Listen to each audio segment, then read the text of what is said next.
আমি মা তারা, সকলের মঙ্গল করো মা। জয় মা তারা।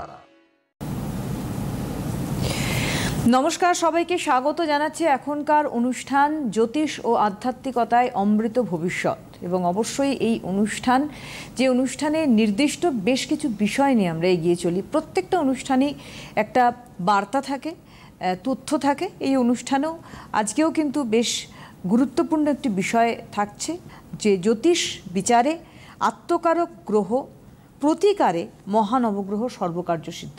এবং এইটা নিয়ে আমরা থাকবো আলোচনা। আমাদের সঙ্গে রয়েছেন শক্তি উপাসক জ্যোতিষী শ্রীকৃষ্ণ ভারতী। অনেক স্বাগত দাদাকে অনুষ্ঠানে আসার জন্য। প্রত্যেকেই নমস্কার। রথযাত্রা লোকারণ্য মহাধুমধাম, ভক্তেরা লুটায়া করিতেছে প্রণাম। পদ বলে আমি দেব, রথ বলে আমি, মূর্তি ভাবে আমি দেব, হাসেন অন্তর্যামী। অর্থাৎ রবীন্দ্রনাথের কণিকা কাব্যগ্রন্থের ভক্তিবাজন পংক্তি থেকে এই স্তবকটি নেওয়া। যদিও এটি আমি কখনোই রবীন্দ্রনাথের গল্প এটি পড়বার আগে আমি আমার ছেলেবেলায় দাদুর মুখে শুনেছিলাম। দাদু মানে দাদুই, ঠাকুরদা নয়। অনেকে দাদু আর ঠাকুরদার মধ্যে গুলিয়ে ফেলে। ঠাকুরদা মানে হচ্ছে বাবার বাবা এবং দাদু মানে হচ্ছে মায়ের বাবা। তো এটা বলার প্রাসঙ্গিকতা এই কারণেই, অন্তর্যামী কিন্তু আমরা যাই করি না কেন, অন্তর্যামী কিন্তু প্রত্যেকটা মুহূর্তে কিন্তু আমাদের দেখেন। এবং জগন্নাথ প্রভু তো সদাই আমাদের প্রতি দৃষ্টি রয়েছে, কারণ তার কখনো পলক পড়ে না। সবাইকেই রথযাত্রার শুভেচ্ছা জানাবো। রথযাত্রা উৎসব এমন একটা দিন, এই দিন থেকে কিন্তু বিভিন্ন ভালো কাজের সূচনা হয়। বিভিন্ন যেরকম পুজোর খুঁটি পুজো থেকে শুরু করে বিভিন্ন দোকান উদ্বোধন বিভিন্ন রকমের। ঠিক আপনারা জানেন আজকে কিন্তু আমার একটা সূচনা মহানবগ্রহ সর্বকার্য সিদ্ধি, যেটা আমি আগের দিন ঘোষণা করেছিলাম। ভেবেছিলাম আজকের অধ্যায়টা পুরো মহানবগ্রহ সর্বকার্য সিদ্ধি, যেটা আজকে থেকে সবাইকে দেব ভেবেছিলাম প্রতিকার স্বরূপ। ভেবেছিলাম আজকে শুধুমাত্র এটি নিয়ে আলোচনা থাকবে, কিন্তু একটু জ্যোতিষ আলোচনা না করলেই তো নয়। তো যাই হোক, গতকাল তারাপীঠে 105তম সর্বপরিত্রাণ মহাযজ্ঞ ছিল। সকালবেলা ভোরবেলা 7 তাড়াতাড়ি বাড়িতে ফিরে কিছু কাজকর্ম করে, কারণ আজকে যেহেতু মহানবগ্রহ সর্বকার্য সিদ্ধির আত্মপ্রকাশ ঘটবে, একটু ব্যস্ততা আছে। তো যাই হোক, কেন বলছিলাম, কারণ প্রত্যেকটা মুহূর্তে আমরা মঙ্গলকে নিয়ে কোনো আলোচনাই কিন্তু আমাদের শেষ হচ্ছে না। এরপরে 2034 সালও আসবে, আরও ভয়াবহতা আমরা পাবো। 2016 সালও মঙ্গলের বছর ছিল। মঙ্গলকেতু সহাবস্থানে বিভিন্ন রকমের নেতিবাচক কিছু ঘটছে, কিন্তু অ্যাকচুয়ালি ব্যাপারটা আমরা কতটাই হা হুতাশ করি। কোনো একটা দুঃখজনক ঘটনা ঘটলে আমরা শুধু একটা এক্সক্লামেটরি একটা কিছু ওয়ার্ড আমরা দেই, বিস্ময় কিংবা দুঃখ আমরা প্রকাশ করি, কিন্তু নিজেদের সমস্যাটা কিন্তু নিজেদেরই। কারণ আমি বারবার করে বলছি যে আমাদের যে ফাইট ফর এক্সিস্টিং, অর্থাৎ টিকে থাকার লড়াই, বাইরে কি ঘটছে না ঘটছে দেখুন। এই যে বললাম না যে ভগবান অন্তর্যামী সব দেখেন, প্রকৃতিতে আমরা যাই ব্যবহার করেছি প্রকৃতি সেটা উত্তমভাবে আমাদেরকে ফেরত দিচ্ছে, এটাই বাস্তব। এই যুদ্ধ মহামারী, এই অন্ধকার অবস্থা থেকে নিজেদেরকে কিভাবে বাঁচিয়ে রাখবো, সেটাই কিন্তু আমাদের মূল আলোকপাত করবার বিষয়। কারণ আমরা কিন্তু এই মুহূর্তে প্রত্যেকটা সেক্টরের মানুষ, সে ছাত্রছাত্রী হতে পারে, সংসার করছে হতে পারে, দাম্পত্য জীবন হতে পারে, আমরা কিন্তু কিংকর্তব্য বিমূঢ়। কী করব, what to do and what to not do, আমরা কিন্তু কিছু বুঝে উঠতে পারছি না। যাই হোক, জ্যোতিষের আলোচনা তো রচনাধর্মী আলোচনা তো অনেকটা হয়, কিন্তু আমি তো বরাবরই কোয়ালিটিতে বিশ্বাস করি। কোয়ান্টিটিতে একদম কিন্তু না, কোয়ালিটি। কারণ কোয়ালিটি কেন বলছি, যেই আলোচনাগুলোর ওপর জ্যোতিষ স্তম্ভটা দাঁড়িয়ে আছে সেটা কিন্তু না বললেই নয়। তো যাই হোক, আজকের আলোচনায় আত্মকারক গ্রহ। আত্মকারক গ্রহ কারণ কি, দেখুন আমাদের মূল লাগে হচ্ছে অন্ন বস্ত্র বাসস্থান, এই মৌলিক চাহিদা, ফান্ডামেন্টাল নিডস আমাদের তো প্রত্যেকেরই লাগে, কিন্তু এর বাইরেও তো আমাদের অনেক চাহিদা আছে। তো জ্যোতিষেও কিন্তু মূল কিছু গতানুগতিক আলোচনা ছাড়াও আরও কিছু আলোচনা থাকে যেগুলো কিন্তু আমাদের ব্যবহারযোগ্য, যেগুলো আমাকে আনতেই হবে। যেমন আমাদের একটা মুঠোফোন লাগবে, টেলিভিশন লাগবে, আমাদের একটি যান লাগবে ঘুরবার জন্য, ভালো বস্ত্র লাগবে, ভোগবিলাসের জন্য, বিভিন্ন বৈভবের জন্য অনেক কিছু আমাদের লাগে। হ্যাঁ, ঠিক জ্যোতিষকে যদি আমি কংক্রিট আলোচনা করতে চাই, যদি বিশুদ্ধ জ্যোতিষ বিচার আমাকে আনতে হয়, তাহলে যে আলোচনাগুলো আমি যে আস্তিন থেকে আপনাদেরকে বার করি সেগুলোকে মাথায় তো রাখতেই হবে। আজকের আলোচনা আত্মকারক গ্রহ। যে কোনো রাশিতে একটি গ্রহের যে সর্বোচ্চ স্ফুট যেই অংশে থাকে সেটি হচ্ছে তার আত্মকারক গ্রহ। অর্থাৎ আমরা জানি একটি রাশি মানে হচ্ছে 30 ডিগ্রি, 12টি রাশি মানে হচ্ছে 360 ডিগ্রি। কোনো গ্রহ, ধরুন আপনার জন্মছকে বৃহস্পতি সর্বাপেক্ষা ধরুন 27 ডিগ্রি 12 কলা 3 বিকলায় আছে 30 ডিগ্রির মধ্যে। এই বৃহস্পতির বেশি যে কলাটা অংশটা পেল, এর বেশি আর অধিক কেউ নেই। একেই বলা হচ্ছে আত্মকারক গ্রহ। আত্মকারক গ্রহই হচ্ছে মানে একটা হর্তাকর্তা বিধাতা একটি জন্মছকের। নাহলে কিন্তু এই যে আলোচনাগুলো যে আমরা করি, এই যে আমরা যে একটা পিন পয়েন্ট ক্যালকুলেশনে আসতে পারি না, মেলে না বিচার, কেন? এই বিচারগুলোকে আমাকে রাখতেই হবে। আত্মকারক গ্রহ এবং রবি এবং বুধ মানুষের যোগ্যতা কোন দিকে ধাবিত হচ্ছে, একটি আত্মকারক গ্রহ আপনার জন্মছকে সেই দিক কিন্তু নির্দেশ করে। অর্থাৎ আমরা কোনো অংশে দেখি, ধরুন কারোর প্রফেশনটা কী নিয়ে হবে, পেশাটা কী নিয়ে হবে, আমরা খুঁজে পাই না। দেখছি যে পঞ্চমের স্থানকে আমরা প্রাধান্য দিই, ভাগ্যস্থানকে প্রাধান্য দিই, কর্মস্থানকে প্রাধান্য দিই। কিন্তু জ্যোতিষশাস্ত্র বলছে, অনেক পুরনো শাস্ত্র বলছে, আত্মকারক গ্রহ কিন্তু আপনার যোগ্যতা বিচার করে। ধরুন আপনার জন্মছকে যদি রবি যদি আত্মকারক হয়, এই আত্মকারক তো শুধু ভালো অবস্থায় থাকলেই যে ভালো ফল হবে তা নয়। আত্মকারক গ্রহের তার নবাংশের উপস্থিতিটা আপনাকে দেখতে হবে। তার মানে কি, সবথেকে বেশি অংশে যে গ্রহের স্ফুটটা পেল সেটা শুধু আত্মকারক নয়, সেই আত্মকারক গ্রহ জ্যোতিষশাস্ত্র মতে নবাংশ চাটে বৃষ রাশিতে কিংবা তুলা রাশিতে যদি আত্মকারক গ্রহ যদি অবস্থান করে, তাহলে কিন্তু বিশেষভাবে শুভ। এই আত্মকারক গ্রহ রবি হলে কি ভালো ফল পাওয়া যায়, কিংবা মঙ্গল যদি আত্মকারক হয় কি ভালো ফল পাওয়া যায়, বৃহস্পতি যদি কি আত্মকারক হয় কি ভালো ফল পাওয়া যায়, এটা যদিও একটা দীর্ঘ আলোচনার বিষয়, কিন্তু আজকের আলোচনাটাকে যদি আমি সংক্ষেপে টানি, তাহলে আত্মকারক গ্রহ আপনার প্রত্যেকের জন্মছকে একটি আত্মকারক গ্রহ আছে। এই আত্মকারক গ্রহের বিচারটাকে কিন্তু আপনাকে আনতেই হবে। আত্মকারক গ্রহের অনুযায়ী কিন্তু একটি মানুষের, দেখুন এখনকার দিনে প্রত্যেকটি মানুষই, পুরুষ বলুন কিংবা মহিলা বলুন, কিছু না কিছু কর্মের সাথে যুক্ত কিংবা ব্যক্তিগত কোনো হবির সাথে যুক্ত। তার হবিটা কী ধরনের হতে পারে, তার পেশাগত জীবনটা কী ধরনের হতে পারে, তার শিক্ষাটা কী ওরিয়েন্টেড হতে পারে, সেটা কিন্তু আত্মকারক গ্রহের বিচারের ওপর কিন্তু নির্ভর করে। তাই জ্যোতিষ বিচারে যখনই আমরা একটা জন্মছককে নিরীক্ষণ করব, একটা 360 ডিগ্রি অ্যাসপেক্টে আত্মকারক গ্রহকে কিন্তু আমরা অবশ্যই প্রাধান্য দেব। এটা গেল এক।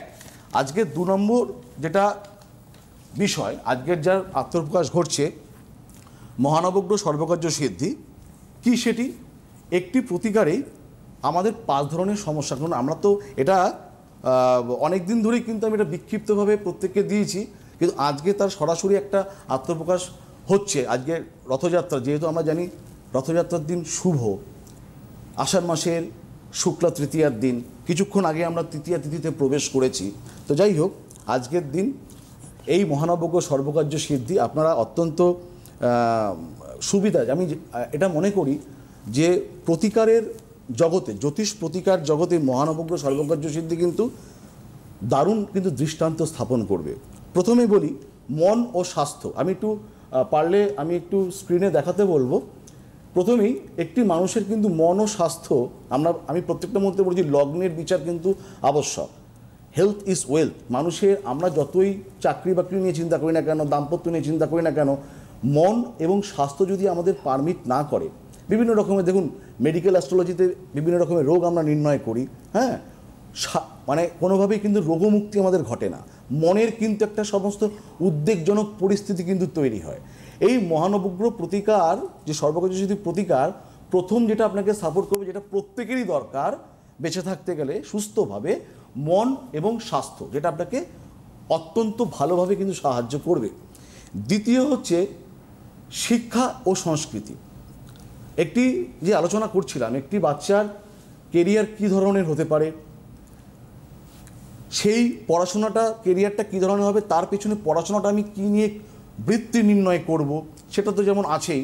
এবং মানুষের সাথে মেশার ক্ষমতা, দেখবেন বাচ্চা খুব পড়াশোনায় ভালো কিন্তু তার লোকলৌকিকতার কোথাও অভাব ঘটছে। এই যে সংস্কৃতি, মেধা শক্তি, মানুষের সাথে একটা কমিউনিকেশন স্কিল, এই যে ম্যানারিজম, প্রত্যেকটা জিনিস কিন্তু এই মহানবগ্রহ সর্বকার্য সিদ্ধির দ্বিতীয় প্রতিকার, প্রত্যেকটি ঘরে বাচ্চারা রয়েছে, এটা কিন্তু ব্যাপকভাবে কিন্তু সাহায্য করবে শিক্ষা এবং সংস্কৃতি। দ্বিতীয় পার্ট। তৃতীয় পার্টে আমি আসব, সেটা গেল পেশাগত সাফল্য। আমি ব্যবসা করি না বেতনভোগী কর্মচারী, দ্যাট ডাজন্ট ম্যাটার।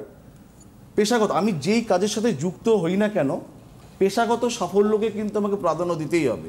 কারণ শিক্ষা আমরা নিচ্ছি, আমরা বিভিন্ন, এখন মানুষ পড়াশোনা করে সবাই কিন্তু পেশাগত শিক্ষাকে সামনে রেখে, কারণ সবাই কিন্তু একটা কেরিয়ার তৈরি করতে যায়। আবার অনেকে দেখুন বিজনেসও করে, যারা কেরিয়ারটাকে বিজনেস নিয়ে ভাবছে।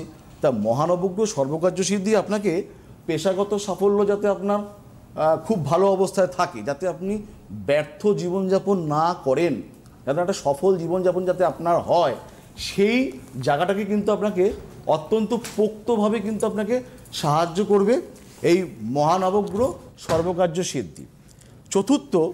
চতুর্থ যেই ব্যাপারটায় আমরা আসব, সেটা হলো যে প্রণয়, দাম্পত্য এবং সম্পর্ক। প্রত্যেকটা জীবনে কিন্তু ভাব ভালোবাসা বলে একটা জিনিস আছে। প্রণয় জীবন, ভালোবাসা আছে, দাম্পত্য জীবন আছে, এগুলো ছাড়াও বিভিন্ন রকমের সম্পর্ক, বাবা এবং ছেলের সাথে হোক। দেখুন সম্পর্কের জায়গাগুলো মানুষ মানে একটু যদি পলকেই কিন্তু সম্পর্ক নষ্ট হয়। শুধু যে প্রণয় সম্পর্ক তার তো নয়, আত্মীয়র সাথে তাল মিলিয়ে তাল না মেলাতে পারলেও কিন্তু সম্পর্কের হানি ঘটে। মানে আমরা চাইছি চলো, একটি আত্মীয়কে বললাম একসাথে আমরা ওই কাজ করি, আমরা পাহাড়ে ঘুরতে যাব, এবং যার সাথে ঘুরতে যাওয়ার পরিকল্পনা সে বলছেন আমি সমুদ্রে যাব। এই যে দ্বিমত পোষণ, এই দ্বিমত পোষণের জন্য কিন্তু আজকে বিভিন্ন রকমের সম্পর্ক, সেটা দাম্পত্য হতে পারে, প্রণয় হতে পারে, বিভিন্ন রকমের সম্পর্ক হতে পারে, সেগুলো কিন্তু নষ্ট হয়। তা মহানবগ্রহ সর্বকার্য সিদ্ধি এই সম্পর্কের জীবন, প্রণয়, দাম্পত্য জীবনকে কিন্তু তুঙ্গ অবস্থায় কিন্তু রাখতে পারে। এবং সর্বোপরি মহানবগ্রহ সর্বকার্য সিদ্ধি যা সাহায্য করে কিংবা করবে বলে আমার ধারণা, আজকে যার আত্মপ্রকাশ, গৃহসুখ, বাস্তু, ব্যক্তিগত জীবন, যেটা মানুষের জীবনে অত্যন্ত প্রবল একটি ভূমিকা কিন্তু অবদান রাখে। বাস্তু ভালো না থাকলে সে অফিস কাছারি দোকানপাট হাটে বাজার যেখানেই হোক না কেন, বাস্তু সাপোর্ট না করলে আমি কখনোই উত্তীর্ণ হতে পারবো না আমার জীবন সংগ্রামে। পারিবারিক সুখ আমার স্কিল, আমি রোজ ডাল ভাত খেয়ে সুখে থাকবো নাকি একবেলা মাছ খেয়ে রাত্রেবেলায় একটি রুটি খেয়ে সুখে থাকবো, সমস্ত সুখ কিন্তু বাস্তু সুখ, গৃহ সুখ, হ্যাঁ, এর ওপর কিন্তু নির্ভর করে। তাহলে আমরা কি পেলাম? দেখুন আমরা তো অনেক ধরনের অর্থ ব্যয় করি ভালো থাকার জন্য, অলংকার পরি, ঘুরতে যাই, ভ্রমণে পরিকল্পনা, অলংকার কিনবার ক্ষেত্রে পরিকল্পনা, যানবাহন কিনবার ক্ষেত্রে পরিকল্পনা। আমি আজকে রথযাত্রার দিন সিটিভিনের প্রত্যেক দর্শককে বলবো, যারা আপনারা একই ছাতার তলায় সব কিছু পাননি, প্রতিকারে দেখুন বিচারটা আমি অন্যরকমভাবে করার চেষ্টা করি, আপনাদেরকে উৎকৃষ্ট মানের জিনিসগুলো দেওয়ার চেষ্টা করি। আপনারা প্রত্যেকেই জানেন যতটা পারি, মানে ইক্ষু নিষ্কাশন যেরকম হয়, একটা আখের মধ্যে যতটা রস থাকে ততটুকুই অল্প সময় আমি আপনাদেরকে দেওয়ার চেষ্টা করি। হ্যাঁ, তো যাই হোক, বিচার যেরকম থাকবে প্রতিকারও থাকবে। এই প্রতিকার প্রত্যেকের জীবনে আলোড়ন সৃষ্টি করবে মহানবগ্রহ সর্বকার্য সিদ্ধি। আজকে রথযাত্রার দিন, আজকে আমি আমার ঘোষণার মধ্য দিয়ে আমি এতদিন আমি হোল্ড করেছিলাম, কালকে থেকে যে আমার যে প্রতিকার প্রত্যেককে দেবে, যেমন গতকাল তারাপীঠ হোক কিংবা আজকে হোক কালকে হোক, এবার থেকে মহানবগ্রহ সর্বকার্য সমস্ত প্রতিকারই থাকবে। কিন্তু আপনি চাই এই লিকুইডিটি সিস্টেম খুব ভালো, হ্যাঁ, মানে একটা হেল্পলাইন নাম্বারে ফোন করলেই জানতে পারবেন, খুব সহজ সরল আছে ব্যাপার আছে, হেল্পলাইন নাম্বারে ফোন করে জানতে পারবেন কি কি দেওয়া হবে। 14 রকমের জিনিস থাকবে তাতে। যাই হোক, আমি সেগুলো বিস্তারিত বলবো না। প্রথমত অগ্রিম বুকিং তো আপনাদের করতেই হবে এবং আপনারা জেনে যাবেন তখন। হেল্পলাইন নাম্বারে ফোন করে সমস্ত জেনে যাবেন। একদম, বন্ধু রয়েছেন একজন। আচ্ছা ঠিক আছে, নিয়ে নেব। হ্যালো হ্যালো, হ্যাঁ নমস্কার, কে বলছেন? হ্যাঁ নমস্কার ম্যাম, আপনাকে স্যার আপনাকেও নমস্কার। নমস্কার। আমি গার্গী কথা বলছি নেতাজি নগর থেকে। আচ্ছা, নিজের সম্বন্ধে জানার আছে গার্গী? হ্যাঁ ম্যাম, আমার নিজের সম্বন্ধে জানার আছে। আচ্ছা, গার্গী ডেট অফ বার্থ? আমার হলো 30/5/1988 সাল। সময়টা বলুন। বিকাল 5:01। কোথায়? প্লেস 5টা 8 বললো? 1 না 8? 5টা 1 না 8? 1 ওকে, কোথায় জন্ম? কলকাতা। কলকাতায় জন্ম, ঠিক আছে, একটু অপেক্ষা করুন। আমি হ্যাঁ দেখতে ছকটা থাকি। দেখে বলছেন, একটু হ্যাঁ। কিছু বলতে হবে না, একটু ওয়েট করুন। হ্যাঁ, ওনাকে একটু দেখতে দিন। সোমবার ঠিক আছে, জন্ম। ম্যাম। আপনার সোমবার জন্ম ছিল তো, এতটুকু বলুন আগে। হ্যাঁ হ্যাঁ আচ্ছা হ্যাঁ। ঠিক আছে, আমি দেখছি, একটু ধরুন। হ্যাঁ, আপনি একটু চেম্বার করে ততক্ষণ একটু বলে দিন, আমি আমি দেখছি। ততক্ষণ চেম্বার বলতে থাকি, আপনিও থাকুন গার্গী। হ্যাঁ, উনি ছকটা দেখুক, আমি ততক্ষণ সবার জন্য চেম্বারটা বলি। সাপ্তাহিক যে চেম্বার বারাসাতে রবিবার বুধবার ওনার চেম্বার থাকে, প্রত্যেক রবিবার হাতিবাগান চেম্বার, মঙ্গল বৃহস্পতি শনি গড়িয়াহাট, শনিবার বেহালাতেও চেম্বার রয়েছে, এছাড়া শুক্র বালিতে এবং সোমবার শেওড়াফুলি। অন্যান্য চেম্বার যেগুলো রয়েছে একদম জুলাই মাসে 1 তারিখ থেকে 1 জুলাই মেচেদা, 3 জুলাই কৃষ্ণনগর, 5 জুলাই বোলপুর, 6 জুলাই বর্ধমান, 8 জুলাই 8ই জুলাই মালদা, 15 জুলাই বহরমপুর, 12 জুলাই তার আগে 12 জুলাই রয়েছে কোচবিহার, 13 জুলাই শিলিগুড়ি, 19th জুলাই আসানসোল, 20th অর্থাৎ 20 জুলাই দুর্গাপুর, 27 জুলাই রয়েছে 27 জুলাই গুয়াহাটি, 30th জুলাই 30 জুলাই মেদিনীপুর চেম্বার। তারপরে অগস্টে 3 তারিখ 3 আগস্ট আগরতলা, 10th আগস্ট রয়েছে জামশেদপুর। এবং অবশ্যই প্রত্যেকটা ক্ষেত্রে কিন্তু অগ্রিম বুকিং মাস্ট, আমি একটু আগে যেটা বললাম। আচ্ছা আমরা এবার আমি তাহলে বিচারে হ্যাঁ। আসছি। প্রথমে হচ্ছে যে আপনার লগ্ন হচ্ছে তুলা লগ্ন এবং বৃশ্চিক রাশি, কেমন? আমি আগে 2-4টি কথা বলে নিই, তারপর আপনার কথা আমি শুনবো, বাকিটা আমি শেয়ার করব, ঠিক আছে? প্রথমে বলি, লগ্নের দ্বিতীয় ভাবে চন্দ্র হচ্ছে নিচস্থ অবস্থায় বৃশ্চিক রাশির ভাবে, তৃতীয়তে বৃহস্পতির ভাবে শনির অবস্থান, সেই শনির ওপর বৃহস্পতির নবম দৃষ্টি পড়ছে, বৃহস্পতি নবম দৃষ্টি তার স্বক্ষেত্রে ধনুরাশির ভাবে, লগ্নের পঞ্চম ভাবে মঙ্গল রাহুর অঙ্গারক যোগ, এবং এখানে বিদ্যাপতি শনি বৃহস্পতির ভাবে অবস্থান করছে, এবং বৃহস্পতির ওপর শনির ওপর বৃহস্পতির নবম দৃষ্টি স্বক্ষেত্রে। আচ্ছা গেল, সপ্তমে বৃহস্পতি, অষ্টমে রবি এবং নবমে বুধ শুক্র, একাদশে কেতু। প্রধানত বিদ্যাপতিকারক শনির ওপর বৃহস্পতির নবম দৃষ্টি, এডুকেশন আপনার অবশ্যই শুভ হওয়ার কথা, ঠিক আছে?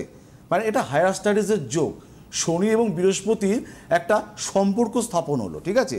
এটাকে মানে এক ধরনের এটা পঞ্চম নবম সম্পর্ক। এবং বৃহস্পতির দৃষ্টি রয়েছে নিজের ভাবে শনির ওপর, শনি হচ্ছে আপনার বিদ্যাপতিকারক গ্রহ।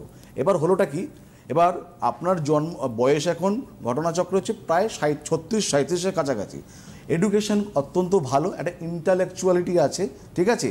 এবার আপনি পেশাগত জীবন, প্রশ্ন কী নিয়ে? পেশাগত জীবন নিয়ে নাকি?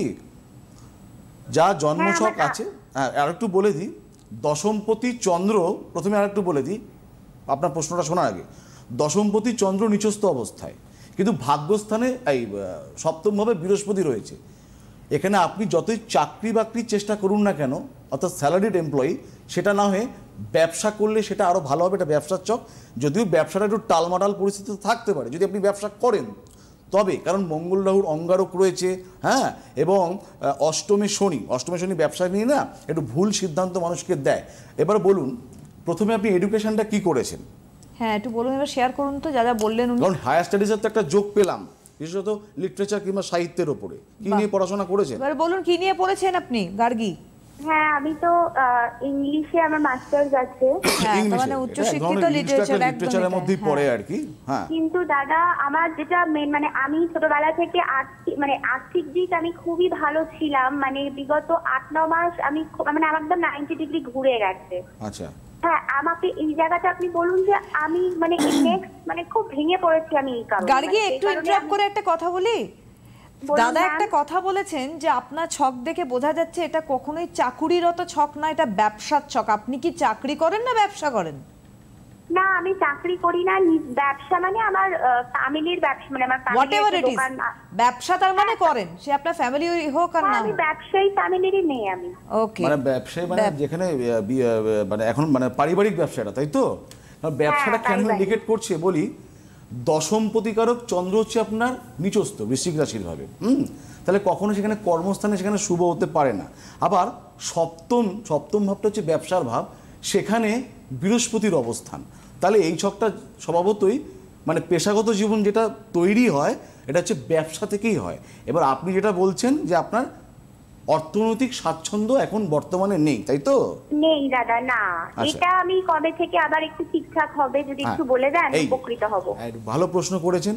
উপকৃত আমি যদি আপনাকে বলি অনেক দেরিতে হবে, এই কথা তো শুনে ভালো লাগবে না। আমি যদি বলি আপনার উপকার আপনি পাবেন 2031-এর পর, সেই কথা শুনে তো আপনার ভালো লাগবে না, রাগ হবে আমার প্রতি।